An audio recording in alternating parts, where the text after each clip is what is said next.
Kiembote kukanda jeni Congo. Kukanda jeni Congo di zinglanga kuna Belgica. Apangizama di matondo. Tumwenevo tupanike nsamu. Muna salu kia ukilu lubenge. Tumwene kiesi kibeni. Muna nzole eno. Muna tangu lubene. Ye nzola lutusongele. Apangi katuleni kuluvuna kopo salu luvengi kuna Belgica. Muna lufolo pangie to Spike Kiama. Tumwene kiesi. Kumabo tuwidi tangu bo. Lo kalabaki mosi. Lutumini bange salu Kiembote. Kwa ku Inglaterra tangu pe ilwek. Tuzevo apangi peni nanga kuna Fransa, Belgica, Alemania, Suissa, Estados Unidos, Australia, Austria, Nzayamvimba, Agwidi Tanguvo. Pange to Spike Kiama, Embazi, dia 10 de setembro 2020. Kuna funerário ye René Van Is, kwa kala, pasivo inda talen nitu. Muna tangu 16 horas até 18 horas. Bande conheço tu. To sengi vraiment merci na bana Belgique na musala webu tuko sala. Vraiment to apprécier en mingi.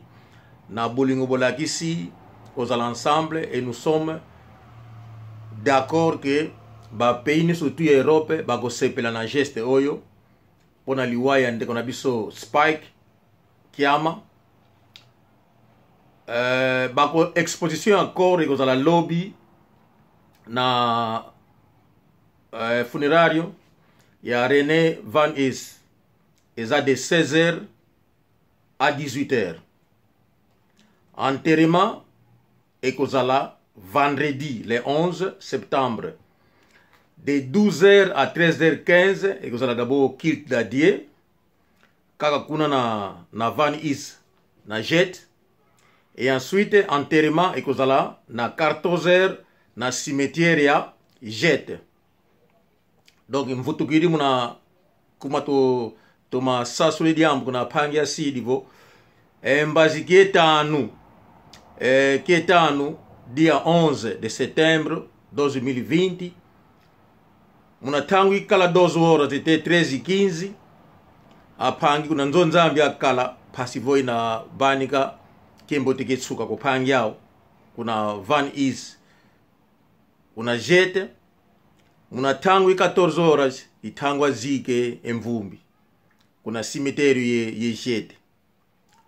Diadi. Insamu. Ilunati nivo. Tokamba Nzayamvimba. Mwaokululuni na angavo. Salu kipanga mene kuna Belgica.